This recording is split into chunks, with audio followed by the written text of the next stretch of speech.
Somebody requested in the suggestion box we have cowbell. Well, the best I could do was a goat bell. But here we got more cowbell, okay?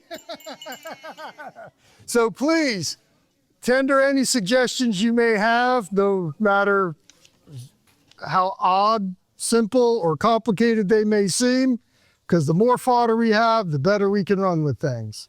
So we're in order here. Thursday, March 12th meeting. The old business from the agenda that I wrote out. Insurance is good. The last open house at Heritage Park was good. Lots of members from the public came. That's because our online presence is increasing, being more consistent, and Broward County Parks is doing their part, and we're getting the word out. We'll talk more in the new business about that. Our membership drive, we're getting into the end of March. Please, everybody, join. If you know people who haven't renewed, please, because at the March 31st, we purge the rolls, and that's the number we run with.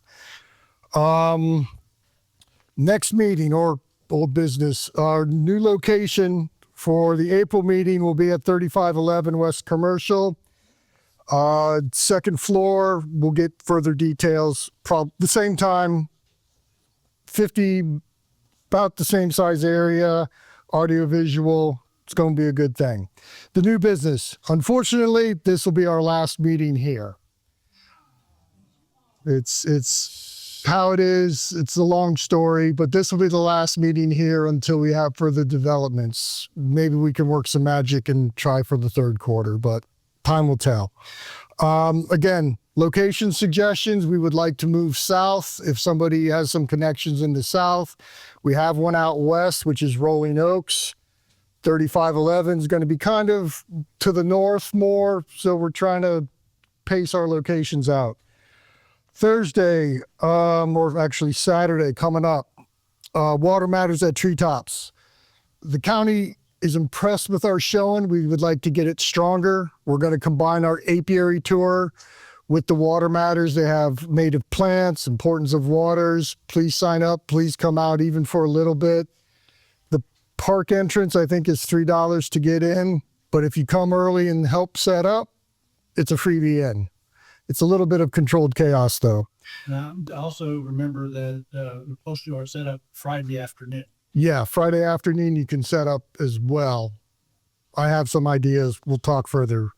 Thursdays, the 9th, our next general meeting will be our very own Gus Diamond, Beekeeping 101, to help support all the new members coming in who have a lot of ideas. That will be at 3511. Already mentioned that. The Saturday, April 11th, we're going to be at Treetops Park. That will be our second quarter obligation to them. So we're going to do the apiary tours and have a member picnic because our member rolls have closed. We're going to have a picnic, which will allow more time for people to talk, ask questions, and just cavort with each other and spread ideas and whatnot. Now, this is a very busy quarter for us. First, second quarter. As you can see, we have Beekeeping and Sunrise on the 18th. Saturday, we have two locations, Coconut Creek and Full Swings. Both of those we can sell honey at, as well as the Phillips honey and Members honey. We'll get that more dialed in. Thursday meetings at Rolling Oaks Farm. The address is there. We'll have the state inspector in May and in the CO control manager speaking as well. So that's where we're at the moment.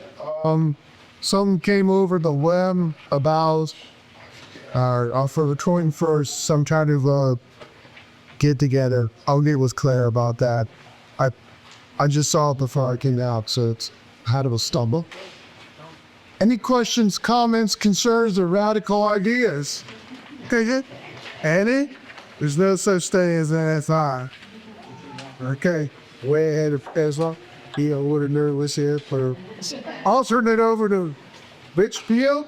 He's going to get a 15-minute detox about split. And I yield my time to this man anyway.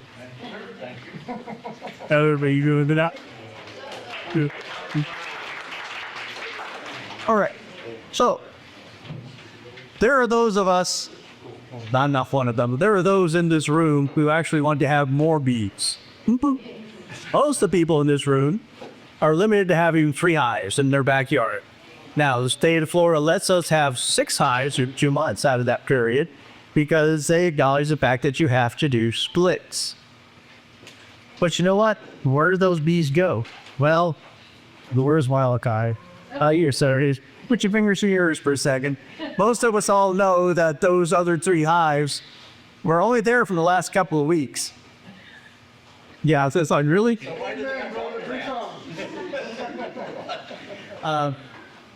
The result is, though, that where you put those bees, what you made that split, because most of us don't have the ability to put them anywhere else. So the best way to do a split is to not do a split. Now, the best way to not do a split, of course, if you have access to lots of bees and the right timing and everything, is to go in the spring and pinch last year's queen and introduce a new young queen every spring. And that's probably your best way, and of course, along with, splitting your brood nest and checkerboarding your honey frames and all that.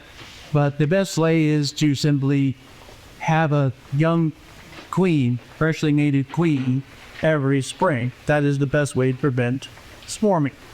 Now, this is South Florida. We don't have access to duck queens to do much of anything down here, so we're pretty much on our own. So, assuming you don't have the access to queens and queen cells, we're mostly dependent on what resources you can bring to the project. By resources, I mean how many extra bottom boards do you have? How many extra lids do you have? How many extra supers have you got? How many frames to go in those supers? And are those frames drawn comb or are they empty? All these things are factors in how you might decide to make a split. Because if you don't have much of that equipment, how are you going to make that split? Okay, so beekeeping can get to be quite a project, requiring a whole lot of storage. If you have to have all this extra equipment for a couple of months out of the year when you're doing splits and things of that nature. Visa. Yeah, and a beach freezer. Yeah. So, said mostly your second. You had now the best part about this is, well, if you only have 1 brood box, you beginners out here, well, I've only got 1 brood box. Okay, well, you don't need to split this year. All you need to do is get that second brood box, get those frames in there, cold that brood up, move it around, do some manipulation, the checkerboards and frames in there, and you're good for this year. If all you have right now is 1 brood box, you probably don't need to do a split. You want to do a split if you want to do increase. Most of us have heard the story of some time or other about Sam Comfort. Now he took 20 survivor boxes full of bees and turned them into over 1,000 in 1 summer. You can do that with aggressive splitting and splitting and splitting and learning to raise your own queens, etc., etc. Again, I said, what resource you bring to this? If you're beginners out there, these are all resources you don't have and aren't going to achieve. So let's just forget about all that. So what is the simplest kind of split you can make? Well, that's what's called a walk-away split. You have 2 brood boxes. Now you have some honey supers on top. You take the honey supers off. You take the 2 brood boxes.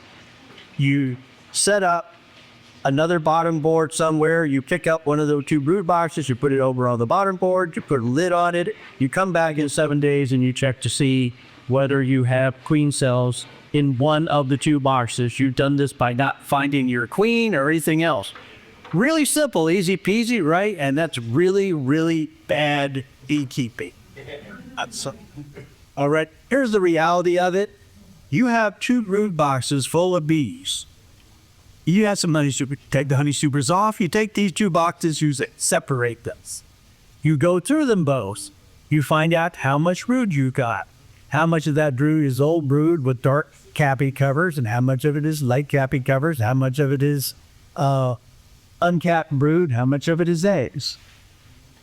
Now, for concept here, we're going to say, when I say bottom box, I'm going to be in the box that is sitting in the position where the original colony was. And when I say top box, I'm going to being the one that's going to get you somewhere else eventually. All right. So that day comes along when you're going to do this simple walk away split. You come out there, you take the top box off the bottom box. You go through both boxes. You figure out what your resources in those boxes are, and you start dividing them up. Now, here's one of the tricks. The bottom box is going to have mostly open brood, newly capped brood, eggs, and things of that nature. All right? The top box is going to have mostly old capped brood in it. Older meaning it has darker caps on it. Yeah, it's somewhat of a it's a judgment thing, but just kind of figure out, okay, these are a lot older, a lot dirtier, a whole lot more beefy to trot across them. So we know that these are closer to hatching out. So they go all in the top box. And then you take that top box, you take every frame out, and you shake all the bees into the bottom box, you clean everything off, so that you know that your queen is in the bottom box. Then you put a queen stooter on it, you put the top box back on the bottom box, putting everything up, and you go away for at least 24 hours, a couple of days is better, so that the bees have a chance to equalize between the two. And then you come back and you do that simple walk away split. You take the top box, move it over here, put it on its own bottom board, and you do all that stuff that we just talked about. Okay? What is the logic here? The logic here is that the top box is going to be the reader. It doesn't have a queen. So it needs more of that brood so that it can and the old box is going to be where all the foraging are going back to. So the top box over here is going to be weaker. So you want the oldest capped brood so that it can get hatched out, she can run through its cycle, and can get foragers out as quickly as possible. The bottom box is going to be fine. It's got all the foragers in it. Can you do something like switch the box around, put some of the foragers in there? You can, but that's something you might want to do somewhat down the line. You're still going to go back after 7 days and check and make sure that you have a queen cell being drawn in that top box. If you don't, you're going to put them back together in hopefully a new paper merge. And there you go. But all that done requires that you have all that extra equipment that sits around until it is time to do something like this. Well, there's another way to do that. And this is that way. This is called a double screen board. Okay? Now, these happen to be made with number 8 hardware floss, because I had lots of it at that time. You can make them just as easily using nothing more than window screen. Do you want to use aluminum window screen or nylon window screen? It doesn't matter. That's how bougie your bees are, I guess. Okay? You can make them looking like this. You can make them looking like this. All that's necessary is that you have at least 3/8 of an inch, 2 layers of screen separating them, and an outline here and a small controlled entrance. Mr. Ed, Jeff Forshoff, he likes to make his using a 3/4 inch piece of plywood. And that's not because you meet 3/4 of an inch between the bees trying to touch each other with this guy, but rather because it allows him to take a router and make a 3/4 inch half moon of one end, a 3/8 D, so that it's the very elegant, simple, uncomplicated way to make it. This is a commercial one for Manley. It not only has an entrance on the opposite side, which you're normally going to use, it has entrances on the side over here, and there are other kinds of splits which are made using all this elaborate equipment, but this is the one you buy from Manley. I checked this afternoon, they're also on both sides. I checked this afternoon as I go into $50. Ooh, $50. Whereas any old 3/8 inch piece of plywood with some window screen and some 3/4 by 3/4 to make a rim, you got yourself something that will do the same thing. This does more things with more complicated sorts of split methods if you ever want to research them and do them. If you have to buy it, well, you're buying more than you need. to get from point A to point B, but you can if you want. So what we're going to do now is do exactly what we did a few minutes ago. We're going to take the honey supers off. We're going to take the top box off of the bottom box. We're going to equalize the brood between the two. We're going to use that same rule of leaving, we want the queen in the bottom with most of the nurse bees and the open brood and all that sort of thing. We're going to shake all the bees down there. We're going to put the queen excluder on top, put this tag on. We're going to let the bees equalize for 2 days or so. And then we're going to come back and we're going to take the queen excluder off. And we're going to put one of these in between with the entrance facing factory. You know, the bees are used to coming this way. We're going to reverse it. They're going to go this way. At that point, the old corrigers that were up here when you put the box on are going to go back around. They're going to come in over here. You're going to have a slightly weaker top. Rich, I have a question. When you're saying you have 2 brood boxes, but is that because you had 2 medians that you use? Like No, you do annulus with 2 Ds just as easy.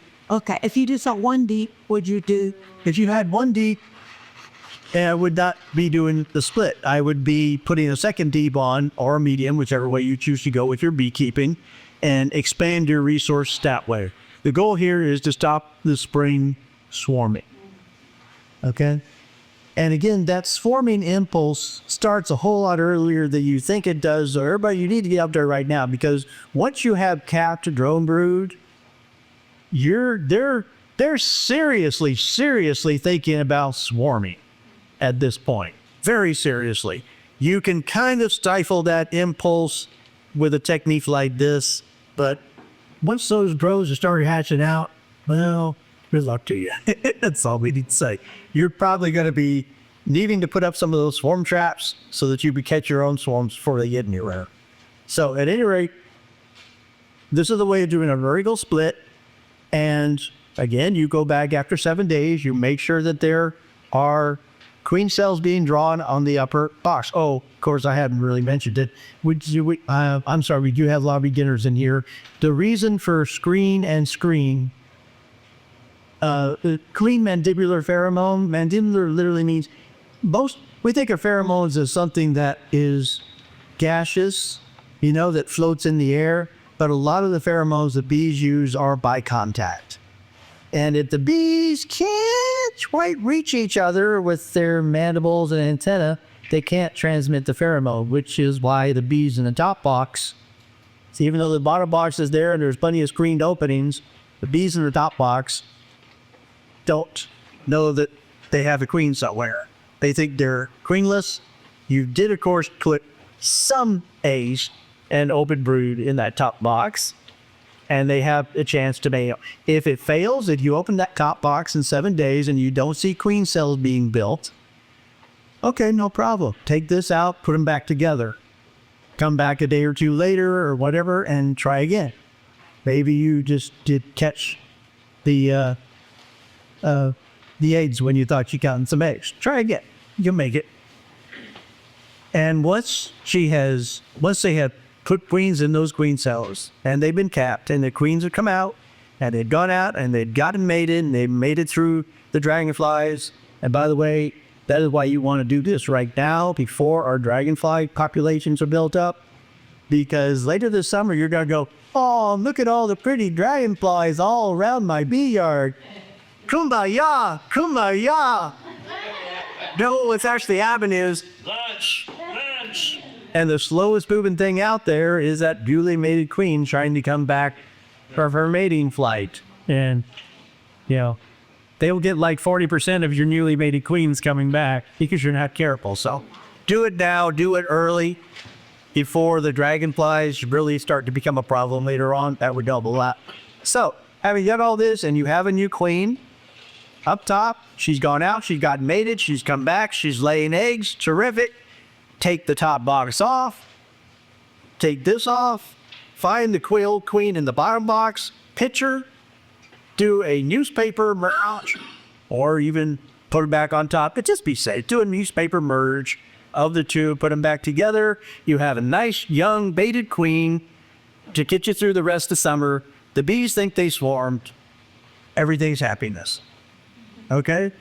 So this is what I'm recommending to you. It is simple. It does require you to go out and find a scrap of plywood and some, 3/4 by 3/4 or 3/8 by 3/8. Doesn't have to be 3/4. 3/8 works just fine too. Make one of these. The old piece of window screen. I challenge anybody to not be able to find the stub at bulk pickup any week of the year to make a board of this nature. All you need is a jump. Did it mention any U-foxes? That's right. I'm trying to get this for the people.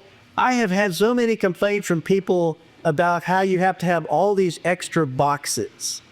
So this was a way to do a split, and you get a nice young queen out of it, and you get rid of the old queen, but you didn't need any extra boxes. Okay? Now there's 101 other ways to do this, but this was some of the main principles that you need to know. Look at equalize your brood between your boxes. Don't just sit there and trust to it. That's something you can do if you have 50 hives or 100 hives or 150 hives, because you do all of this, and the ones that fails, no problem. You start the whole thing over again. It's kind of like throwing stuff up against the wall. Some of it's going to stick. But when all you have is 3 colonies, and they're your pets and they're your whole world there, then you need to be a little more careful. Take your boxes apart, equalize your brood, be aware of the difference between old capped brood and young capped brood and uncapped brood and eggs.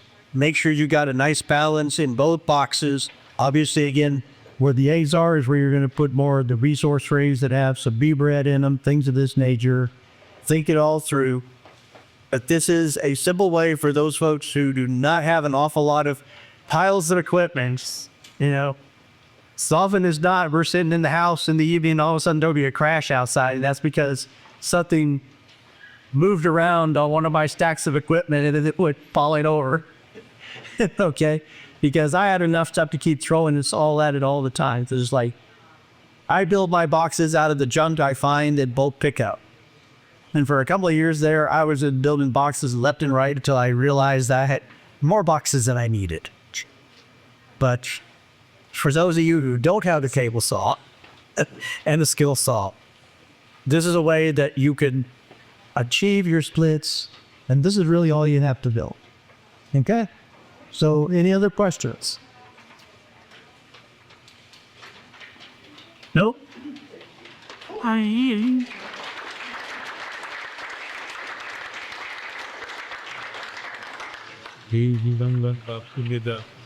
Well, Pepe, paduk na kawete.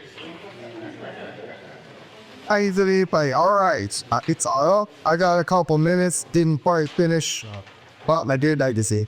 But we do have our raffle table here. I'm sure most people figured out. We have our warm box, $5 red tickets. We have a variety of things over here. We have some entrance reducers. Hopefully the ladies will speak for themselves. Thank you, everyone, participating in that. We're going to turn Door prize. Oh, and the door fires. What is the door about? Door prize are barats and shirt. Barats and strips? Oh, yes. There'll be 2 winners. 2 winners, yeah. 2 winners. So draw. Okay. Got double draw. And some of the items us here, we have triple draws, which means take all the tickets, roll in the bucket, clear bucket.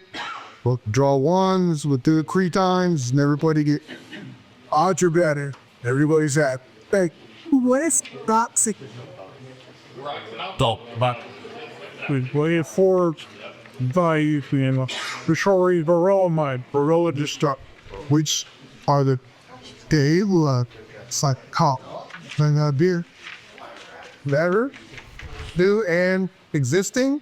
This is the worst though. the word we found.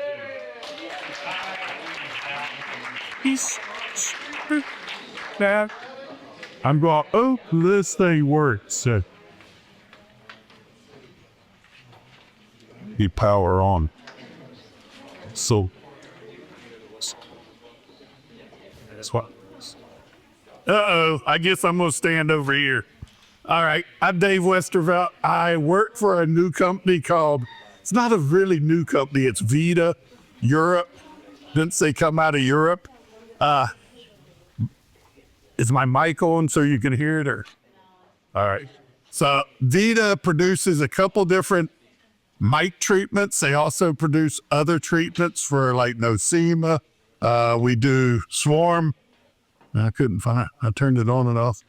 Yeah, so I'll just tip it. I can do that too. So I will go through a bunch of our stuff. At the same time I'm talking about like mite treatments and stuff, I will add integrated pest management, where not only I'm talking about Vita products, but some other products that are out there. So Vita, like I said, is world's largest honeybee. Don't tell me this is going to be broke down, but it is. This ain't going to work. Okay, let me see. This is going to be antiquated. Let me get my other. It should be going as a normal PowerPoint. See if you can, instead of.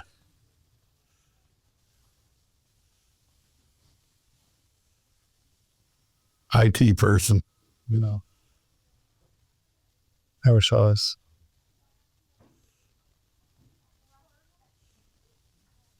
I'm your honeybee souvenir there.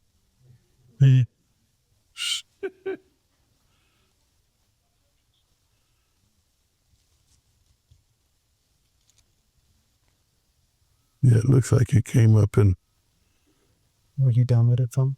came off of a thumb drive. So it's on the desktop, yeah.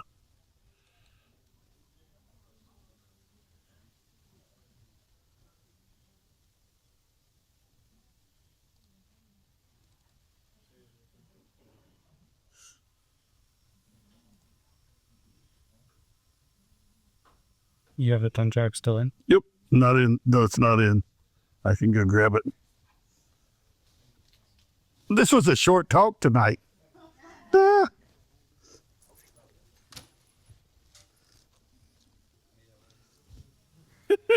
Yeah, he did away with it.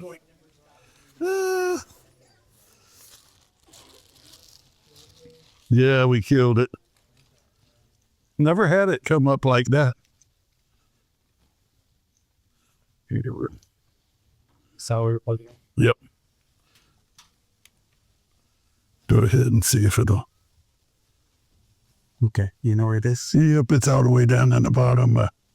Scroll down in. Yeah. Where's the mouse? There it is. Is it all the way at the bottom? Scroll down. Yeah, there we go. Now y'all see I only have 1 million PowerPoints. So that's the one we opened up. Don't do DAW. Yeah. Let's do the most recent one. Oh, that Which is. it is. Okay. Yeah. Let's do, these should be the same. So, well, no, do this one. It's showing up here correctly. That's going to be good, right? It should be. That's what it was showing up. Let's see if we. Slideshow Yeah. shows yours. Yeah. From current slide. Yeah. Round 2. Let's see. That shows better. All right. So this shows the whole thing. Hopefully it'll keep working. So that's what we are. These are our actual ideas. So you notice we have Vita Europe and then we have Vita Bee Health North America. So I cover North America. If y'all remember, back in school, we learned Canada, U.S., Mexico, all the way South Central America. I cover all of it. I get the fun of going everywhere. I retired from, where'd Erin go? Erin slipped away, but she retired. Yeah, she retired. But Erin, I was a chief apiary inspector, and Vita came along and headhunted me to go to work for them because they not only try to produce products that are organic, but that are normally feasible and cheap enough that you can get them and use them. So most of our ideas, I'll say, we do have one product that we have pulled off the shelf. It was about to come and go away. that we've bought it back from the company so that we can keep it. It's fluvalvinate, which is apistan, because we know that's a good mite treatment. It's just that the mites got resistant to it, so it's an idea that we didn't want it to go away. So these are some of the things we were talking about swarming a second ago. There's a lot of good ideas. Swarms, the pheromone that they use for swarm attractant, we have actually put it into a little paper towel, a wipe, and you can throw it into your swarm boxes, your whatever you want to attract them to. Works for about 90 days. If you put it into a little Ziploc bag and then poke a couple holes in it, you'll get even a longer time. 90 days is what we're recommending. The EFB and AFB diagnostic, they work on the alisin property. So what they do is they look for the protein in the sample. Right now, we don't have them back out because all of a sudden, these were diagnostic tests that the EPA and FDA said, well, hold it, y'all need to go look at these because with pregnancy tests, they have to be done through the FDA and EPA. You're not going to eat them, or they're a diagnostic thing, and they want us to put about $3 million into research for a diagnostic test that we don't make probably worldwide $40,000 off of them. So we can't see it. We're trying to get it so we can get them back on the market strictly for state officials to use or your universities. B402 is Bacillus thuringiensis. It's the old Surtan. It's for controlling wax moth larva, not the wax moth. If you can control the wax moth, you can control the wax moth, or the larva, you can control. It works on both of the moth, so the lesser and the greater. So that's still, it's a spray-on solution. You can, don't do this, but you could spray it in your mouth. It's not going to hurt you. It's a non-toxic. It's only toxic to that species of wax moth. There are a bunch of Bacillus thuringiensis that are used for controlling termites to controlling mosquitoes. So those do not, there's a bunch of them they use in garden. They don't work for wax moth. Yes. Sorry, David. I got a question. So the B402. Yep. I got a bloody wax moth issue. Yep. What do you mean when you say spray on? It's a spray on, or it's comes in a powder form, or you can buy it already mixed up. It's stable, and you spray it on with the hand pump on your dry combs normally. On the dry. Normally. Now, nowhere does it say you can't spray it on the combs in the hive, because a weak hive will have wax moth larvae in them. So if you spray it in there, we know that in other countries, it's been used that way. It's not off-label. So you can do that. It will not harm the bees. It does not affect the bee larva. It's just that we don't advertise and say use it. They're doing it in Barbados, so we know that it's working down there. So yeah, and boom.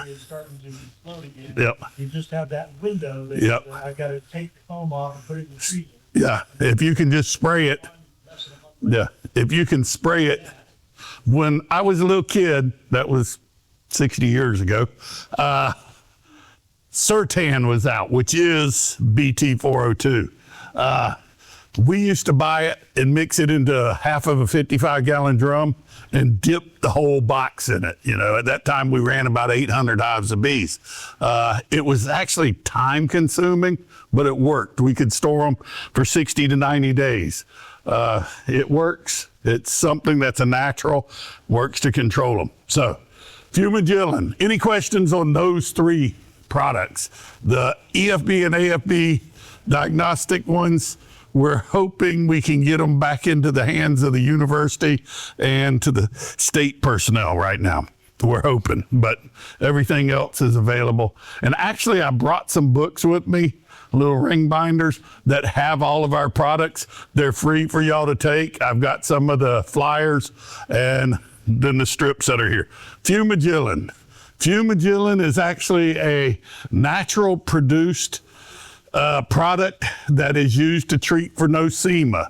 Most backyard beekeepers, and we used to always say people in Florida didn't have a problem with nosema. We know that's different since we went from Nosema apis to Nosema serrana. Serrana is a different species of honeybee, came from Asia. Nosema serrana came from Asia. It actually hits our bees in August, September timeframe, where the other one used to hit our bees in the wintertime or as they were going through wintertime. And so we never had winter here. We had 14 months of nice, beautiful weather normally. And then one hurricane came through. But so Nosema or fumigillin is out there. If you're going to buy it and use it here, I would say treat probably in June, July, when you have, the problem is you've got a honey flow going on, but you want to treat your bees where you can get it under control. You'll probably, because of the expense of this, you'll want to buy one jar for like 10 beekeepers, because if you buy one jar, it's kind of expensive, and you don't have 40 or 50 hives to use it with, but it doesn't come in a small 2 or 3 hive operation. So, but it works on both of them. So the dreaded pests that we have out there, Varroa destructor, which originally was Varroa jacobsoni, but we found out, oops, we misidentified it. And about 15 years ago, I went over to Australia to talk about Varroa destructor. And unbeknownst to me, on the flight over, they renamed what we had been told was Varroa jacobsoni.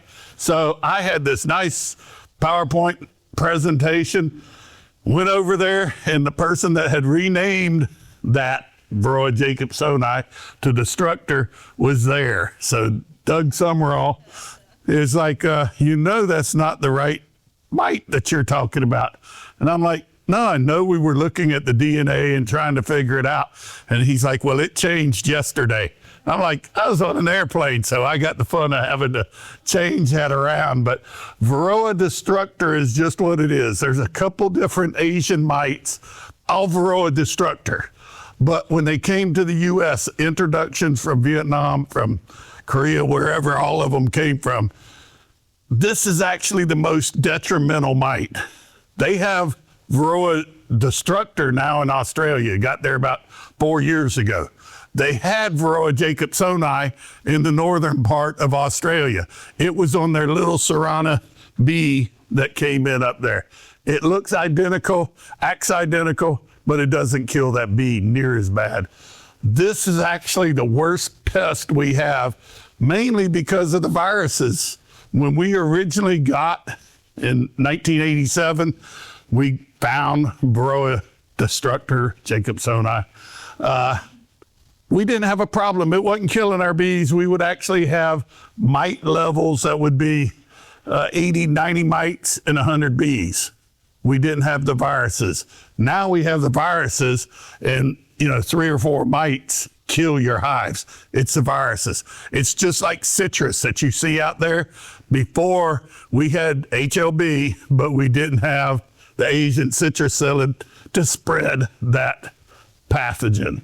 So same thing. We got about 70 different viruses. 72 was the last I got counts on viruses. So you've got to be fighting that. We don't really have a treatment to control the viruses yet. I say yet.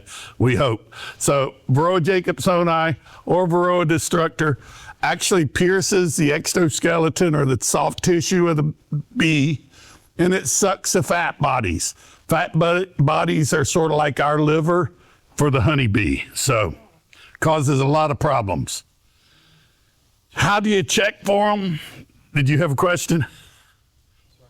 Yeah, no, if you got them, that's the best thing. I would like to see who has this problem in this room. With Varroa. With their current hive. Yeah. Yeah. Everybody better put up their hand. I'm Yeah. curious. I'm a new Yeah. beekeeper, and Yeah. I haven't seen those little fellas yet. So, Yeah. They're really small. They're very small, and if you have to wear readers, You need to wear readers or have a good method. I'm glad you brought that up, because if you're looking, you have to look for them. You're not going to see them. When I was a young kid, in my 20s when they got here, I was actually able to see them pretty good. I could recognize, but we had higher loads of them. Now you definitely want to have some sort of a mite checking system, whether you're doing a sticky board, whether you're doing a varroa mite test that we make. This is actually nothing more than a pickle canning, not a German pickle and gherkin. Y'all will understand. But it's for putting pickles in originally, and it seals down very good and doesn't leak. You can put alcohol in it. You can put powdered sugar in it. You know what you started with or what your mite load is.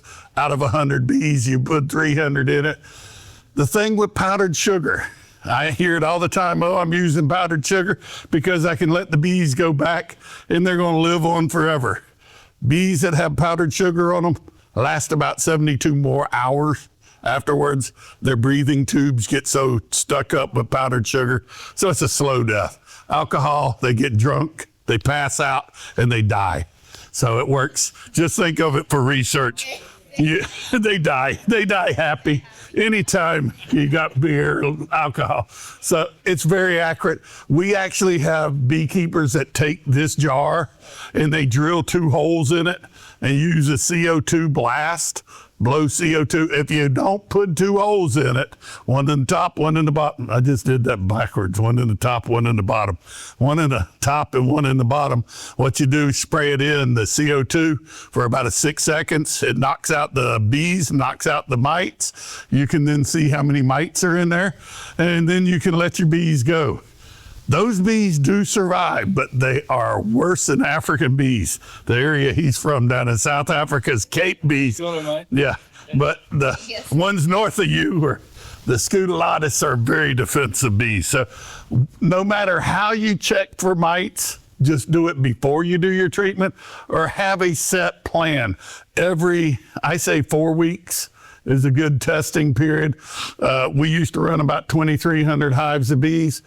Every week they were testing bees for them. So, because it's amazing, with as many beekeepers that are around, your level can be virtually non-detectable this week, and 2 weeks later you go into there and it's 6 or 8 mites, because they just went over to Joe that hadn't treated, or a hive that died that was feral. They robbed it and got all the mites. So checking them. So Apiguard, it's an organic property. It's thymol. Follow the directions. It's fairly easy to use. The problem in this area is y'all only have a couple weeks that you can use 50 milligrams of it. You can use the 25 milligrams because it gets too hot here. Once it's over that 89 degrees, it's really too hot. So performance-wise, it says to 104, but I can tell you your humidity here, when it's 89, 90 degrees and you got 100% humidity, bees do not like Apiguard. Go to 25 milligrams instead of 50. It's I actually worked on getting this approved when I was a researcher with the Florida Department of Ag, and it took us 7 years to get a generally referred as safe product, because it uses thymol or thyme oil, and it should have gone through the GRASS program, which is a way that they approve products that are organic, generally referred as safe. But because thymol was a trademarked property, the USDA, the FDA said, y'all have got to research this, and it took 7 years. A lot of money invested into it. You'll notice our bucket in the US is green. If you buy it in Europe, it's going to be blue. Ours is organic. Theirs is organic. Ours is missing one alcohol molecule in it, as I say. It's missing one little piece of an alcohol property that was legal in Europe in food, but had never been tested in the U.S. And it was going to take us another probably 5 or 6 years to get it approved. So we just took the stuff out. It's one little, all it did was actually make Apigard evaporate a little bit better, evenly. So some of the questions on it, like I said, using the half dose, you can do it longer. Always check before and after. If you're using double brood nest, you can use it in top and bottom. If you feed at the time that you're doing it, we found that it actually increase your efficacy on it. So instead of being 75, 80%, it throws it up to 90, 95% efficacy. What's happening is the bees are coming up there. Apigard is actually a contact and a vapor. It's both of them. So if they're going up there and getting the food or whatever you put on top, they move it around a lot better. And so Apigard, Apistan, excuse me. The product, I said, that's one of ours that isn't a hard chemical. The reason we brought it back is they were going to get rid of it. We didn't want to lose that product. We're actually working on another product that went away because it didn't work that great, that we're trying to get back into the market, that we figured out the delivery wasn't correct on it. So we know that with Apistan, if your mites are susceptible and you treat today with it and do your full treatment, that 4 years later, you still won't be able to reuse it because the efficacy on it drops down about 50% every time you use it. So you use it one time if you can show that your mites are susceptible. So these are showing the efficacy right now. Most of them are still in the 80 to 96, 98%. It does pretty good. This is actually showing where we did some research on it. And the first time you use it, it worked great. The next time you use it, it drops you right off. And in Florida, if you're treating in January with it and you turn around in May or June and use it again, same thing. We have to treat so many more times in Florida that it's really hard. You know, you're testing every month pretty much to see. So that just shows the following years. And this was actually a study we did in Italy, and by the 4th year, you had no efficacy at all. So it really was not worth using the strip. But then if you wait 3 to 7 years and your mites aren't having the pressure from other people using it, they become susceptible. So Viroxin, the treatment that we see over here, it's oxalic acid. It's an organic treatment.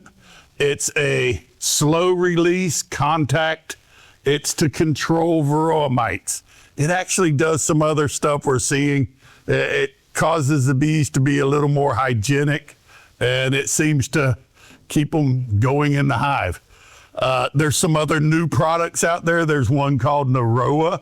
Naroa, I'll talk about it. It's not our product, but it's sold by Man Lake.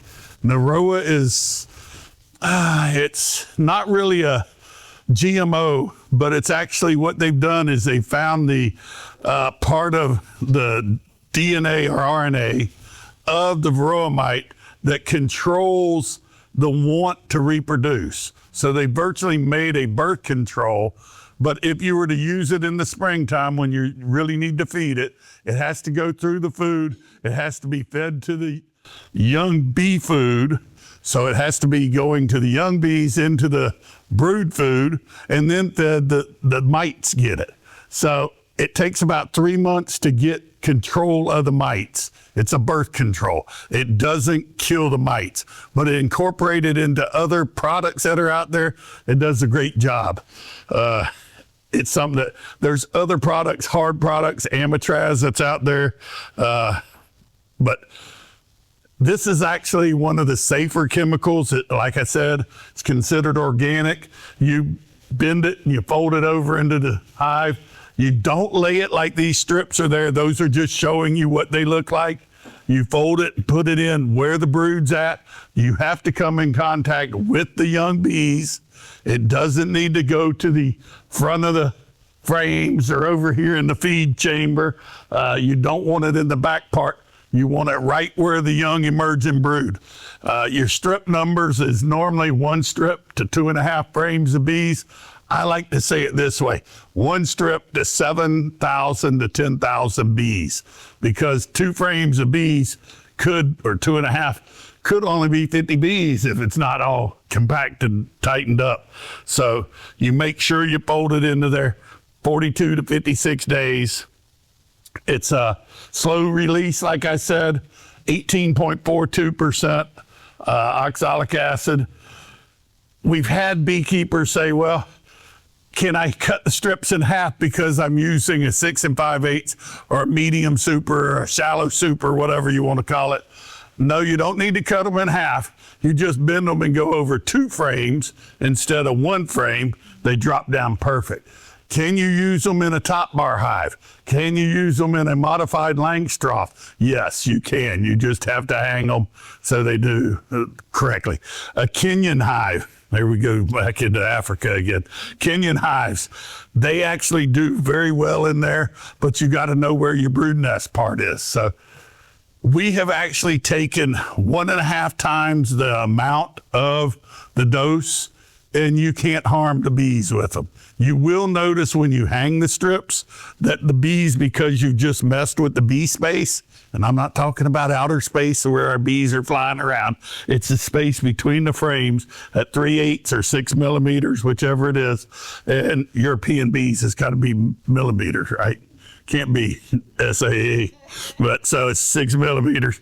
So if you hang that strip that's about 1 millimeter wide, it takes away from that bee space. So they can't get into there. Your brood will emerge out, but the queen can't go back and lay into it. The bees will try to cut that away. It's about 200 cells on each side. She'll lay somewhere else when she can't lay behind them. So it's very good.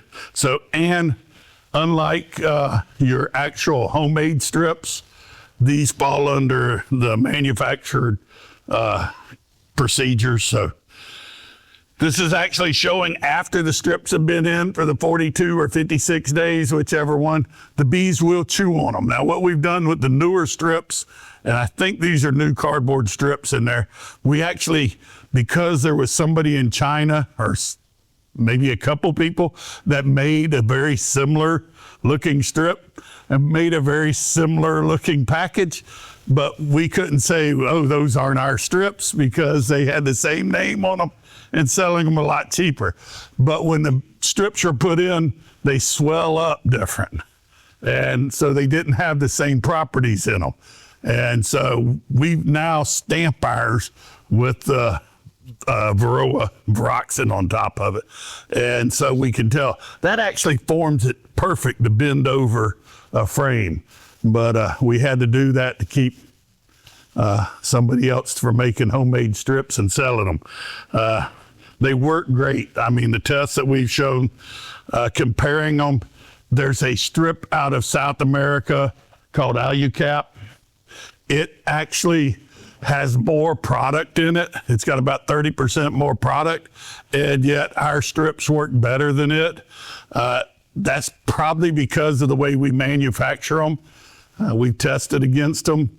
Our ingredients, you're getting a lot better control with them. So this is actually showing a summary of our control throughout all of our tests. We're running about 98% throughout, which that's really good. Looking at the Noroa, they actually can control about 85 to 90% of the mites as a birth control. So it works out pretty good. This is actually showing the study in Washington for the efficacy, comparing it with another Apivar, which is a different strip. Ours worked great.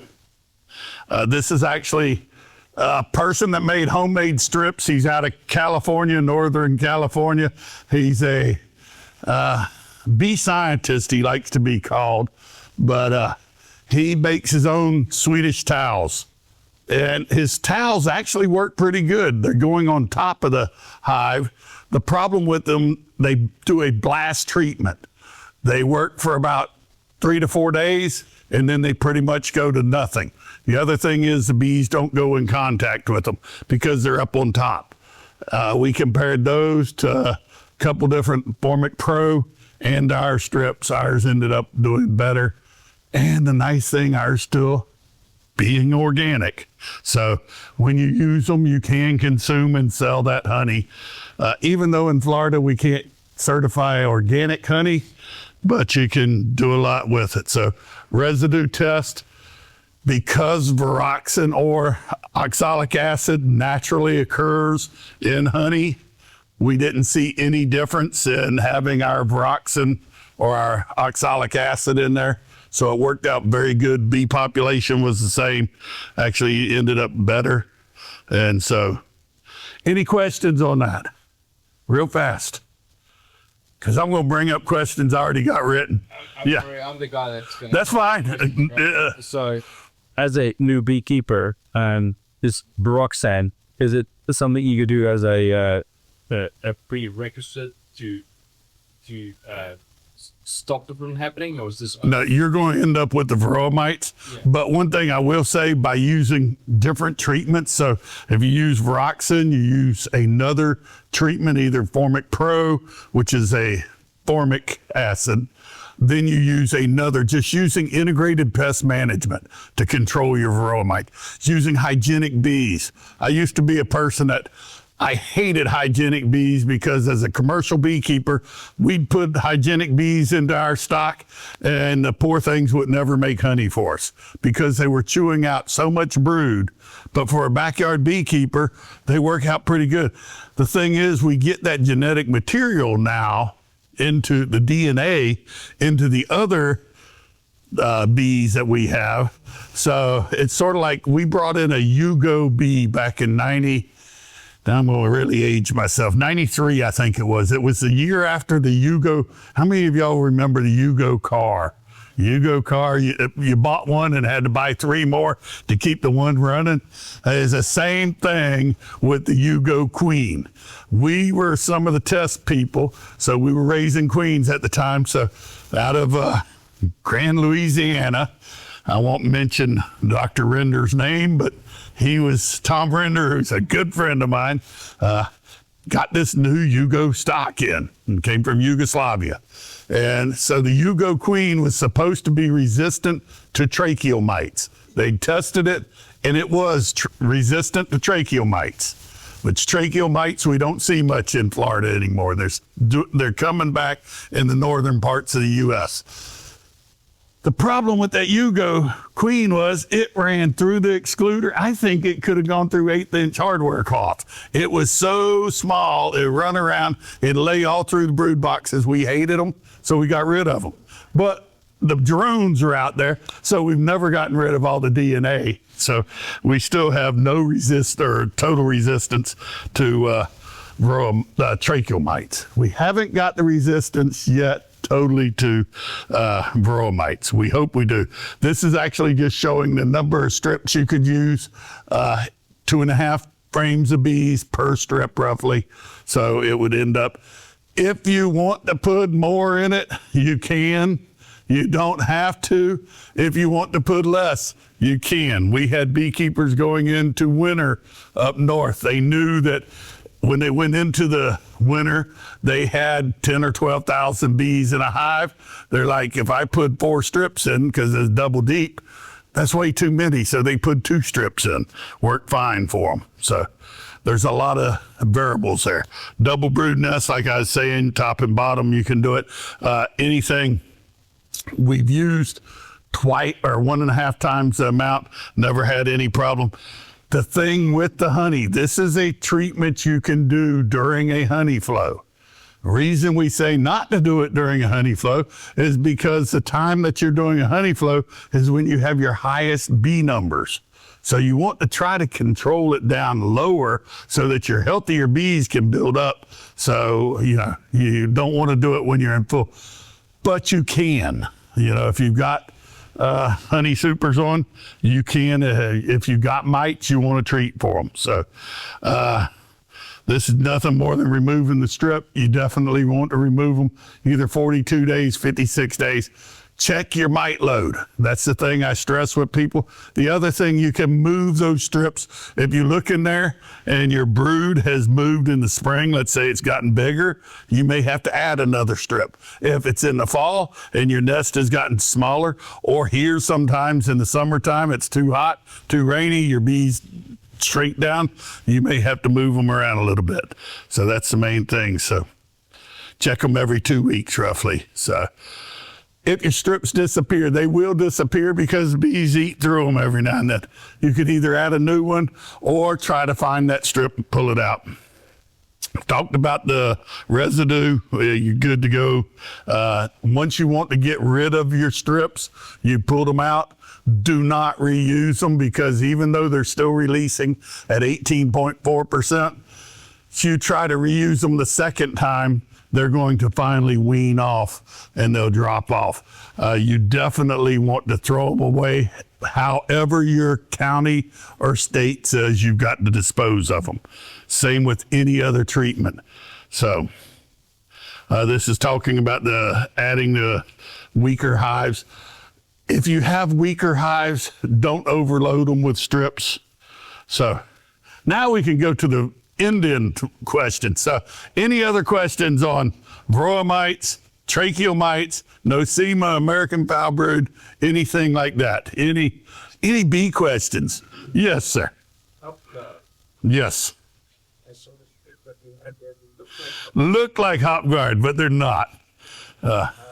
I'm glad you asked that question, because Hop Guard 1 and 2 are off the market. That's a product that we're trying to actually purchase from Man Lake, because we know that the delivery system wasn't correct. And so. Okay, because when you spoke about putting the restriction, Yep. I lost.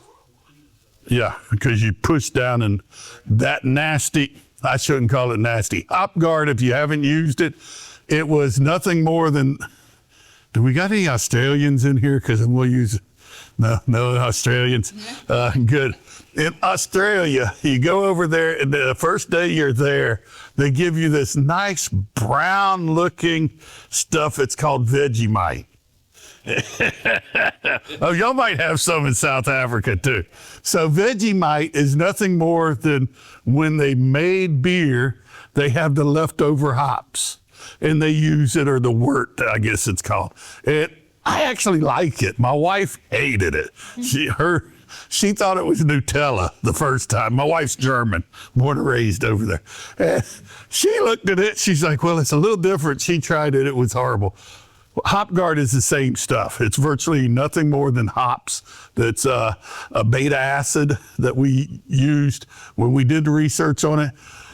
The first treatment that we tried, we did lose queens because it was slimy, dripping, and you put them in. It killed bees because they drowned. They tried to get it off. We know that there's a delivery problem with it, so we're going to try. What I did eventually, what I had left, Yeah. I didn't put it down. I just Laid it on top. And because they walk across. The trouble with your bees, if you lay it on top, it's your older bees that are coming in contact with it. It's not all your young ones that are in where the young mites are at. That's a problem. And that's a problem with the delivery systems that are out there where you lay them on the tops. They don't work, or slide them in the entrance. They don't work. So, yeah. Yes, sir. The product is that deep layer period Florida, and it's just it's a dribble product. Yep. Buxenic acid, about 6%, ready to use. Yep. The dribble method works. Actually, back in the 80s when I was in Germany, they were using oxalic acid dribble. It was mixed with a glycerin, variety of alcohol so that it'd dissolve. And we tried it. And when we first brought it over, Germany was using it at 5%.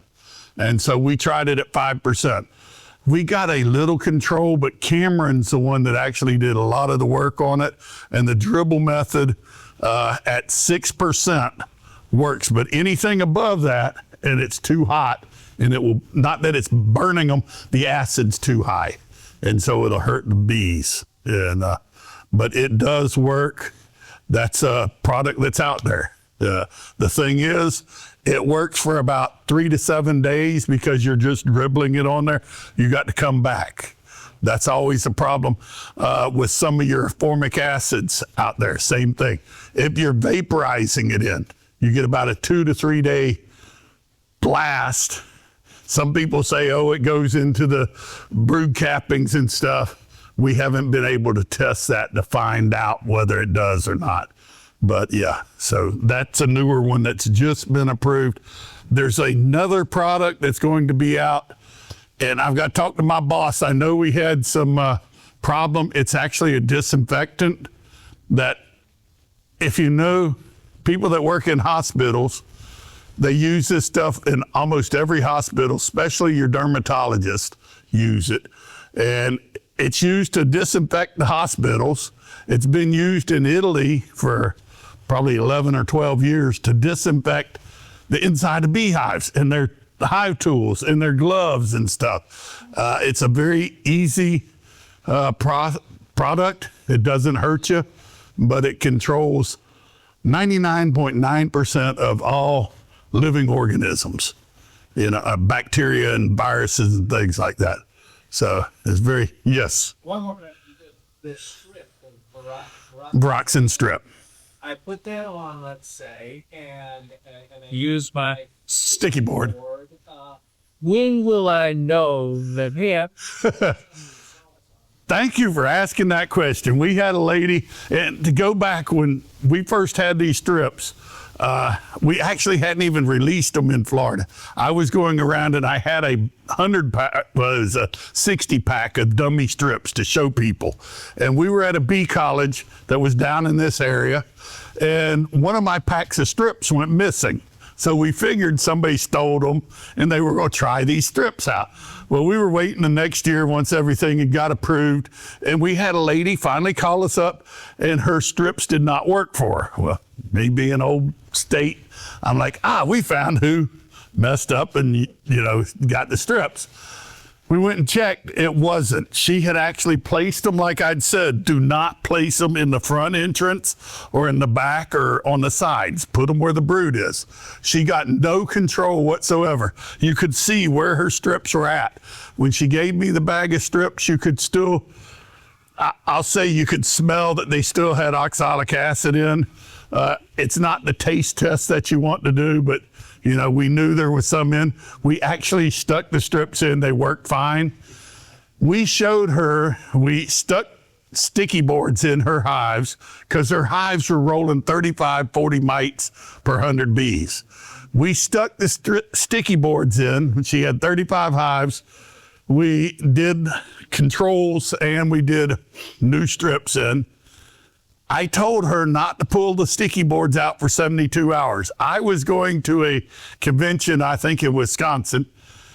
I told the girl that works with us as a retired inspector, I said, Lisa, go by there in 3 days, pull the strips, count the mites.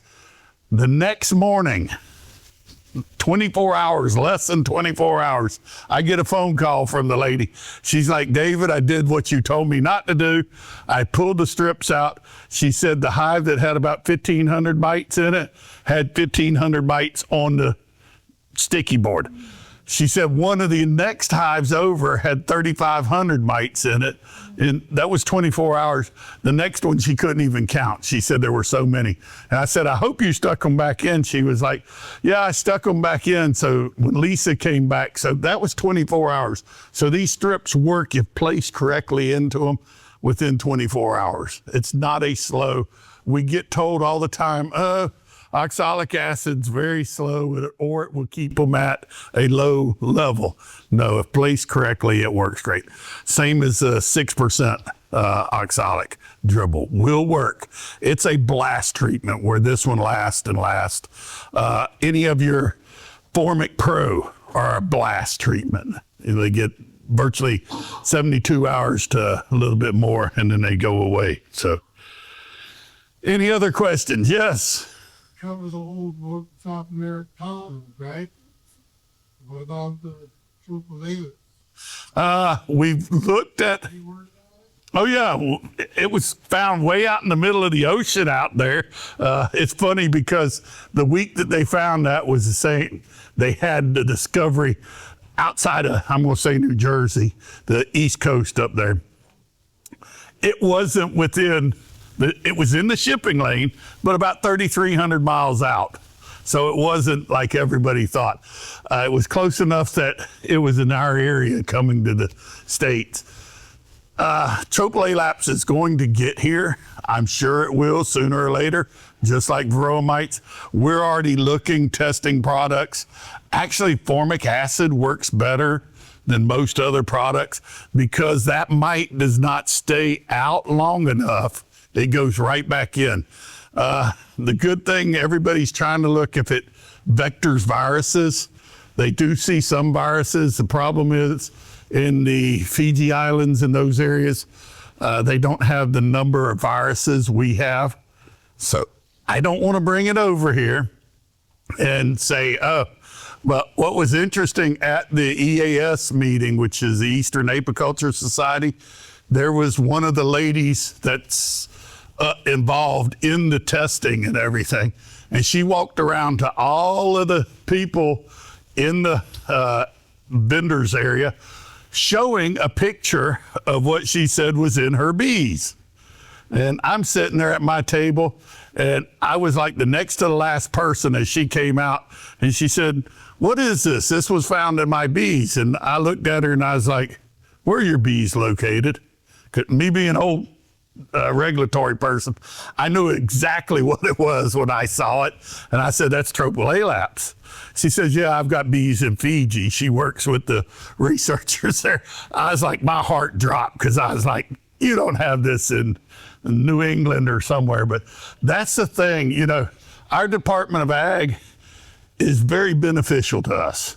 If you have a problem and you don't know what it is, call them. I had my phone number up here. If you don't know what it is, that's my phone number, the 352-267. It's normally on me all the time, but I left it in the truck right now. My watch, I turned it off because I knew somebody'd be calling me. I'm not scared to look at things and try to figure it out. We know there are other I'm going to call them the Korean versions of European foul brood that are here in the U.S. that aren't as susceptible to terramycin. You'll hear some of the commercial beekeepers saying they have snot brood. We know that some of that's related to a strain of Korean foul brood. It's European, but it's a Korean variety, substrain. So any other questions? And the nice thing, since I do get to travel around, I do find out a lot of stuff too. So if I find out we have Tropical Laps or when we get the treatment program, we're going to be definitely on it. So, yeah. All right. Did everybody get a chance to get the door prize drawing?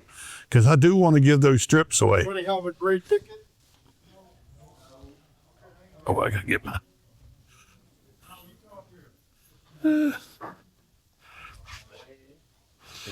Thank you. No problem. Yeah, no problem. Glad you asked them. No problem. Let's see if I. Yeah, but.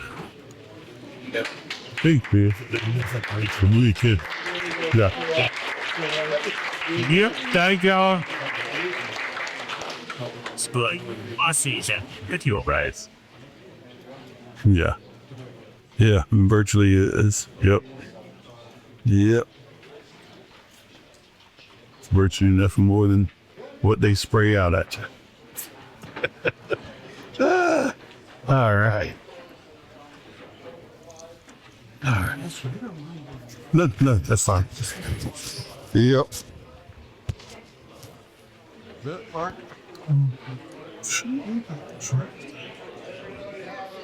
Do you step about the form? They're at the front desk. Do you want to slate this? That's plenty at the books break. Stall. If you go, yeah, let me slate. There's a QR code inside of it. You put before part books. Those people that go pay on their phone. But see, you can find where our products are sold. We manufacture, distribute them to the commercial suppliers. We don't sell. We don't try to undersell. The only thing that we do sell straight from our warehouse is bulk bee. And the other thing is here's some and be sure. Anybody else see these? All right. Okay, take them.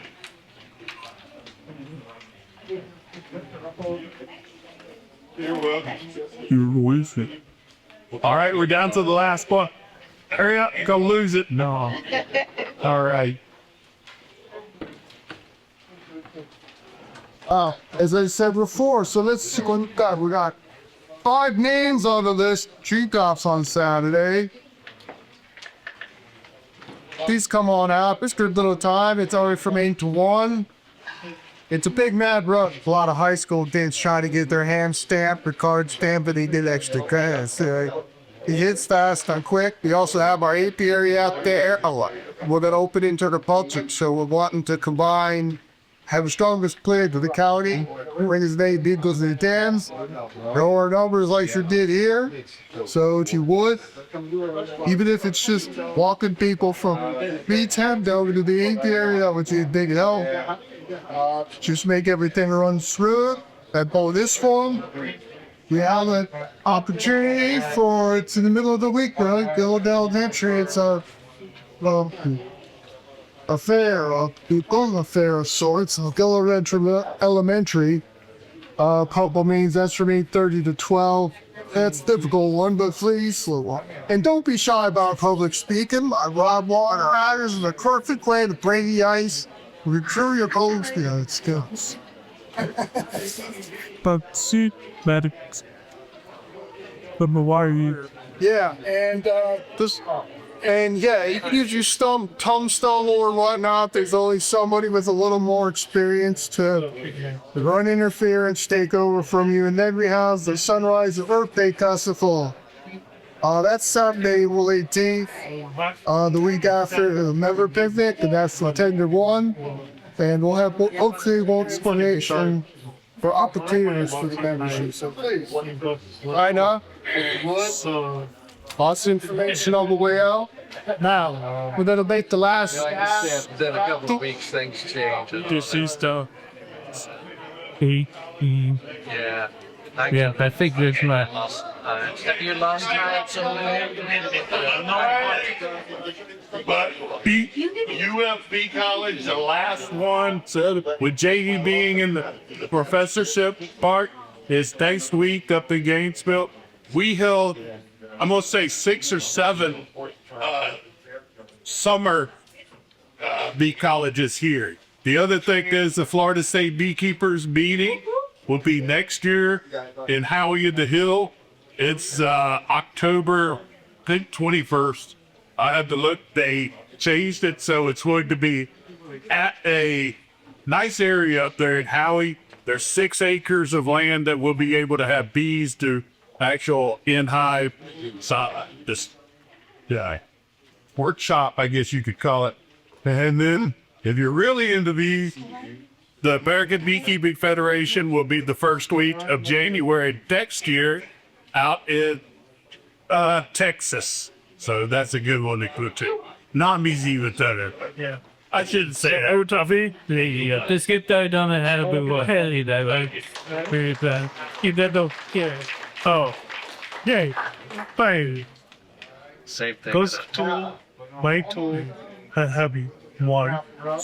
That way, just a minute, road sucks. Is the Blake Moselle, his woodworking skill? He works on that thing there. Gonna be a high. Good dad. Yeah, I Yes. Situ.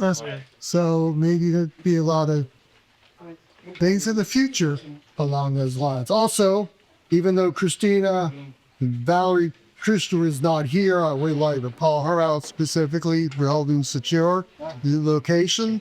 And that's going to be next month's meeting, April the 9th, Beekeeping 101 with Gus Diamond at 3511 West Commercial Boulevard. big brother, big sister of Broward County on the second floor. Wait, who made this box? Gary, yeah?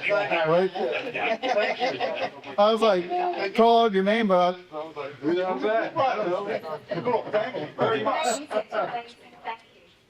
Just going through those, we've got 2 more, so we'll be featuring another raffle. So don't miss today. yes, there's other opportunities brought to us by Blake Mosel and his willingness. Anybody have any questions on any topic, any concern, any clarity that you need? Kill a little time. But So you get down to it then. Yeah.